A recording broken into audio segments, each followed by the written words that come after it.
Ok, bonjour à tous, c'est Sylvie Bulot. On est le mercredi 26 juin et aujourd'hui je vais vous faire un cas d'école. Alors, qu'est-ce que c'est les cas d'école? Je vais vous laisser arriver. Alors, on est bien d'accord que on est là pour parler du trouble du comportement alimentaire, en tout cas pour vous accompagner sur le fait de vous libérer de ça. Et moi donc je suis psychothérapeute, je me suis spécialisée aussi en psychologie positive pour faire le changement dans vos vies. Et j'ai été pendant une trentaine d'années boulimique vomitive, hyperphagique. Et donc les cas d'école sont des cas de clientes que j'ai vus parce que j'accompagne depuis une quinzaine d'années et je suis sur... Alors, en cabinet en troubles du comportement alimentaire depuis 2008 et j'accompagne sur Internet depuis 2021 parce qu'Internet c'est un gros paquebot. Et j'ai vu des centaines de femmes. Et donc j'extrais ou des cas d'école de personnes que j'ai vues ou des cas d'école de personnes que je suis. Et donc je change les noms bien entendu. Donc ça veut dire quoi? Ça veut dire que je prends ces exemples-là, je vous traite le sujet. Euh, Vous avez sur ma page, et je vous la remettrai, des témoignages de personnes, vous pourrez aller voir. Mais parfois, les personnes avec lesquelles je travaille, même si elles sont sorties, n'osent pas venir témoigner parce qu'elles sont en thérapie. Et c'est délicat. On n'est pas en train juste de parler de quelqu'un qui ne savait pas construire un meuble. On est en train de parler de l'essence même de la personne. Donc, avec leur accord, je vous soumets leur histoire par ma voix. Alors aujourd'hui, je vais vous donner l'exemple de Sophie. Je l'ai appelée Sophie, elle ne s'appelle pas Sophie, hein. 38 ans, mariée, maman de deux enfants de 8 et 10 ans, et qui travaille comme préparatrice en pharmacie hospitalière, donc dans le monde de l'hôpital. Donc cadre, d'après mon souvenir. Euh, donc un haut poste qui gagne bien sa vie, etc. Mariée, tout va bien. J'ai envie de dire tout va bien. Et elle vient me voir parce qu'elle souffre de crise de boulimie vomitive. C'est-à-dire qu'elle mange, elle se fait vomir. Alors toutes ne le font pas ici. Si vous souffrez d'hyperphagie, ne raccrochez pas ce que je suis en train de vous dire, puisque ce n'est que le symptôme, et c'est ce qui se passe avant le symptôme, en amont du symptôme qui est important. Je vous le dis toujours, la crise de boulimie, boulimie anorexie, boulimie vomitive, boulimie hyperphagie, troubles du comportement alimentaire, craquage alimentaire, compulsion alimentaire, alimentation émotionnelle. Voilà, je vais dire boulimie, d'accord? Mais tout ça, c'est ça.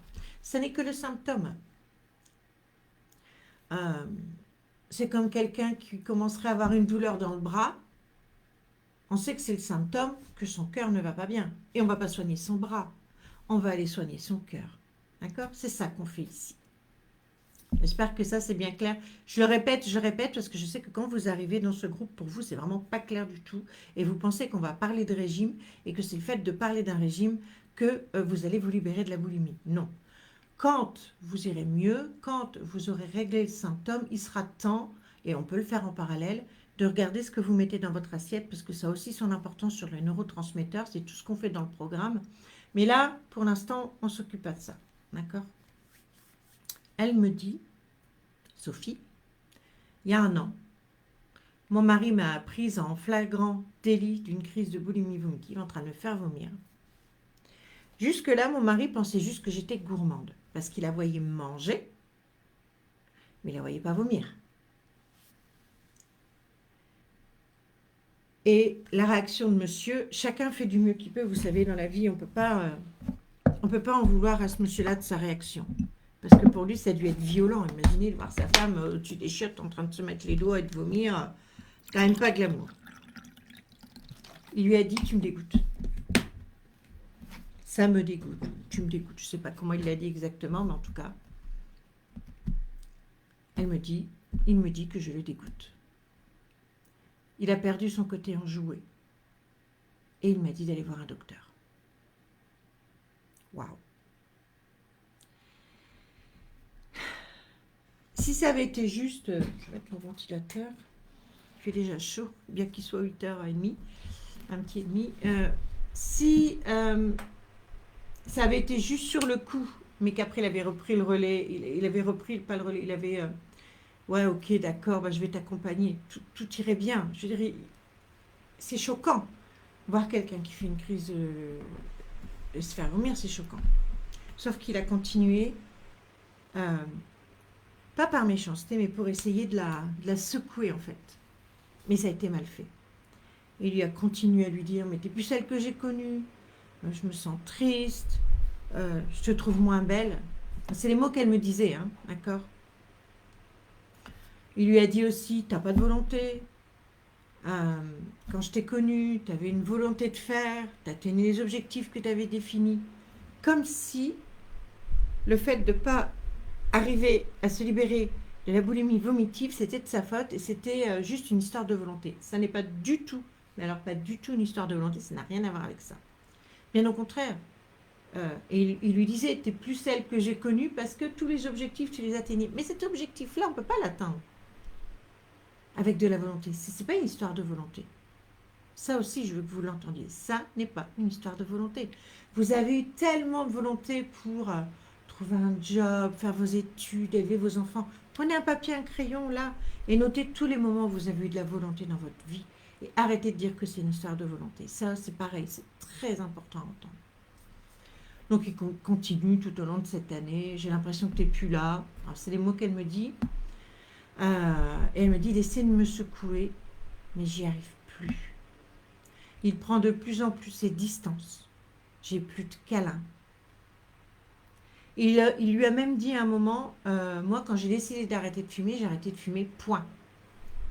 C'est pareil, on n'est pas dans le même niveau. Hein. On n'est pas dans le même degré de dépendance.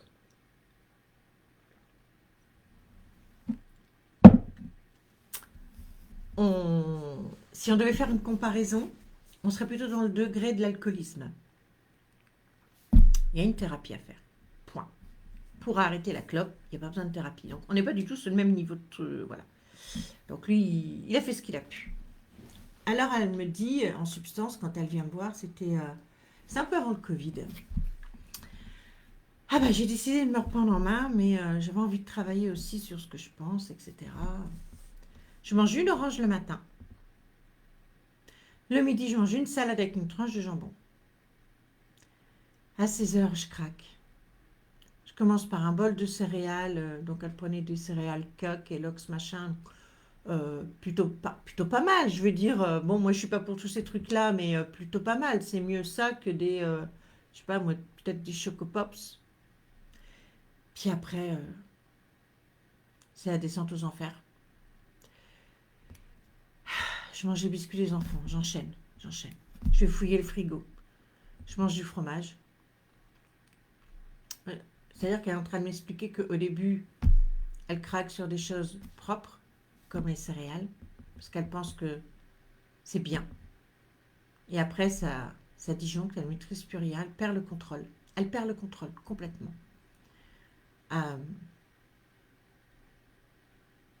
Et puis, foutu pour foutu, bah, elle s'enfile 2-3 000 calories d'un coup, quoi.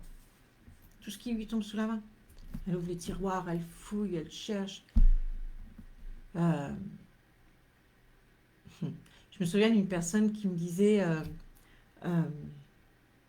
vous savez, les petits fromages, la feta dans des jolis bocaux avec de l'huile. Et dans cette huile, il y a des petits poivrons, il y a des petites herbes. Je me souviens que cette dame, elle me disait, je buvais, c'est plutôt boire, l'huile, quand j'avais plus rien. Donc on est bien d'accord que dans ça, il y a une perte de contrôle totale. On ne contrôle plus rien. On ne contrôle plus rien. Et ce qui était le plus dur pour cette dame, donc je vous ai dit au début qu'elle était préparatrice en pharmacie hospitalière, c'est qu'elle me disait que avec beaucoup de honte, mais elle me l'a dit parce que c'était important, qu'elle volait dans le porte-monnaie de ses collègues. Je vole dans le porte-monnaie de mes collègues pour payer mes compulsions. Parce que mon mari, pensant bien faire, surveille les comptes pour que je ne mange plus. Et à cette époque-là, elle finit en disant « C'est moi qui fous mon mariage en l'air. Est-ce qu'un jour ça va se calmer ?» Et oui, ça s'est calmé puisqu'elle s'en est sortie, Sophie. Et aujourd'hui, elle dit « Ma vie est un cadeau merveilleux. » Elle dit « Aujourd'hui, je ne suis plus victime de moi. » Quand elle m'en parle, parce qu'on s'est revus il y a 1 an et demi, de temps en temps, j'aime bien aller pour voir. Et on fait un point. Parce qu'il y a toujours des miettes, hein. C'est la vie, il y a toujours des miettes. Donc il y a des choses qui reviennent, mais on a appris à les gérer, donc ça va. Mais j'aime bien reprendre de vos nouvelles parce qu'on travaille 6 mois ensemble, c'est pas rien. On se voit régulièrement. Et donc elle me dit aujourd'hui je ne suis plus victime de moi et ma vie est un cadeau merveilleux. C'est juste waouh quoi. Donc qu'est-ce qu'on a fait? Parce que vous aimeriez bien savoir si vous vous identifiez. On a fait plusieurs choses. La première, on a été déjeuner le matin si on a faim. C'est-à-dire que je lui dis, tu me dis que tu manges une orange le matin. Là, on est sur la partie mécanique du corps, d'accord? La partie mécanique. Tu me dis que tu manges une orange le matin. Est-ce que tu as faim le matin? Elle me dit des fois, oui. Ok. Donc, les fois où tu as faim, tu vas déjà commencer à manger. Parce que ton corps, il a besoin, c'est un moment où il réclame. Et si tu ne l'écoutes pas, ben, ça va perdurer comme ça dans le temps. Mais tu vas manger, vous pouvez regarder mes vidéos dans les jours suivants où je vous parle précédents, où je vous parle du petit déjeuner salé. Tu ne vas pas commencer par du sucré, c'est une ineptie de commencer par du sucré. Le petit déjeuner à la française, je vous le dis toujours, c'est juste une grosse bêtise. C'est pas bon pour votre pancréas. Donc, tu vas voilà, mettre en place tout doucement, on ne fait pas ça comme ça, peut-être un œuf, peut-être au début une tranche de jambon. Vous savez que je vous parle souvent de mon houmous. Moi, c'est une de mes réponses qui me convient bien. Donc déjà, tu vas mettre ça en place. Le midi, tu vas écouter ta faim. Donc, on réapprend dans les exercices, on réapprend à réécouter sa satiété, on réapprend à réécouter sa faim. C'est un chemin de faire ces exercices-là. Je ne peux pas vous dire comme ça en 2 minutes, mais vraiment entendez le chemin qu'il y a à faire. Et donc, le midi, plutôt que de manger une salade avec une tranche de jambon, si tu as besoin de quelque chose de plus consistant, tu vas aussi manger du féculent. Tu vas écouter ton corps. Et déjà, en faisant ça, à 16 heures, tu ne vas plus avoir envie de craquer. Il va déjà y avoir un craquage qui va disparaître, qui va être un craquage naturel de faim. Là, on est vraiment dans le mécanique. Donc, il y a des femmes qui, lorsqu'elles ont compris ça, qui font des séances en 1h30 avec moi, elles se libèrent de leur craquage quand ce sont des femmes qui ont des compulsions et des craquages mécaniques. En 1h30, on règle le problème, hop, c'est bon, c'est fait. Maintenant, quand ce sont vraiment des grosses compulsions, comme je viens de vous raconter, avec cette personne qui finalement a perdu l'estime de soi, il y a un autre travail à faire, d'aller se reconstruire. Et d'aller regarder, mais pourquoi je craque? Et il n'y a pas qu'une raison. Il n'y a pas qu'une seule raison. D'accord? Il n'y a pas qu'une seule raison. En tout cas, cette personne-là, Sophie, c'est parce qu'elle ne trouvait plus son compte dans son travail, elle ne s'amusait plus, elle ne s'éclatait plus, elle ne trouvait plus de plaisir dans sa vie. Et elle n'arrivait pas à en sortir parce qu'elle avait fait des études pour entrer là-dedans. À 38 ans, on n'est pas, voilà, ça faisait pas si longtemps que ça finalement qu'elle travaillait là. Ça se passait mal dans l'équipe hospitalière où elle était. Et donc, elle n'arrivait pas à dire à ses parents, j'ai fait des études pour entrer là, mais je veux plus de ça dans ma vie. Elle n'arrivait pas comme à couper le cordon avec ses parents. Et je n'arrive pas à prendre mon envol dans ma vie et à vivre pour moi. Et quand je n'arrive pas à vivre pour moi, je suis tellement mal, et bien que je bouffe. Donc je vous la fais en raccourci, bien sûr, mais c'est l'idée. Donc voilà le cas d'école que je voulais vous traiter aujourd'hui. C'est une très belle personne qui s'est libérée de ses compulsions, qui a compris, qui a changé de vie. Aujourd'hui, elle a changé de vie, donc Je vous dis, c'était avant le Covid, donc voilà, elle a changé de vie.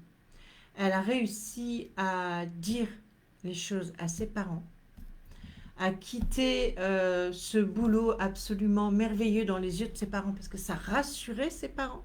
Mais c'est pas à l'enfant de rassurer les parents, c'est aux parents de rassurer l'enfant, d'accord? Mais elle était là-dedans, elle était, je rassure mes parents. J'ai dit, non, non, non, non, toi, tu vis pour toi. Elle est toujours dans la fonction hospitalière, mais elle est dans autre chose. Elle a demandé une mutation, elle a fait une formation. Et elle est mieux, et elle a plus de crise, en fait. Ça va mieux que son mari, parce que forcément, elle a réglé le problème. Donc, elle a rabiboché avec son mari. Et quand on s'est revus, là, il y a un an et demi, je crois, quelque chose comme ça, elle me disait, oui, je comprends les miettes, parce que des fois, si, par exemple, on va quelque part à une fête et que je mange un peu, je vois le regard de mon mari. Et donc, ben, lui, c'est ses miettes à lui, et lui, il a un travail à lui à faire, elle ne peut rien faire à ce niveau-là, ça ne lui appartient pas, juste, elle essaie de le rassurer, mais est-ce qu'on peut rassurer quelqu'un de ce qu'il se raconte dans sa tête? Je ne suis pas sûre. Mais bon, voilà, ça fait partie de son chemin, ils ont reconstruit, ils sont ensemble, tout va bien. Donc voilà le cas d'école que je voulais vous partager aujourd'hui. J'aimerais vraiment que vous mettiez dans les commentaires, si vous aimez ça, les cas d'école, parce que c'est nouveau, que je vous fais, c'est la deuxième fois que je vous fais un cas d'école. J'en ai des centaines à vous proposer différents, dans lesquels vous allez pouvoir vous identifier, dans lesquels vous allez pouvoir dire, ouais, ok, c'est possible aussi pour moi de m'en sortir, ok, je comprends, il y a une mécanique, etc. Je veux vraiment que vous compreniez ça. On est là pour ça. Donc, si ça vous a plu. 2, comment ça résonne. Et puis 3, vos commentaires, vos questions, vos ressentis. On est ici. La boulimique a un gros problème avec ses ressentis. Elle a du mal à les exprimer. Donc ici, on est sur un terrain de jeu. Voyez ce groupe comme un terrain de jeu. Un terrain de jeu, c'est quoi? C'est un endroit où on expérimente, c'est un endroit où on ose, c'est un endroit où il y a de la bienveillance. Je ne permettrai pas, sachez que ce groupe, c'est mon groupe. C'est comme chez moi, en fait. C'est comme si je vous invitais dans mon salon. Et je ne permettrai pas à quelqu'un d'être malveillant. Si je vois des gens qui commencent à répondre avec malveillance ou en attaquant, donc gentiment, je vais aller leur dire, sinon je banne. J'ai déjà banni une vingtaine de personnes sur ce groupe. C'est 3 ans qu'il est ouvert, le groupe, je crois. Quand j'ai vraiment commencé à me lancer sur Internet, donc c'est il y a 3 ans, j'ai déjà banni une vingtaine de personnes. Et aussi, ne faites pas la pub pour des tupperwares, s'il vous plaît, vous êtes banni directement. C'est dans les... j'ai encore banni quelqu'un il n'y a pas longtemps qui essayait de vendre quelque chose dans le groupe. Nous ne sommes pas dans un groupe de vente, nous sommes dans un groupe où nous avons envie de grandir, d'évoluer. Et donc, voilà, il y a des choses que je ne tolérerai pas. Soyez bienveillante et avant toute chose, soyez bienveillante avec vous. Namasté et excellente journée.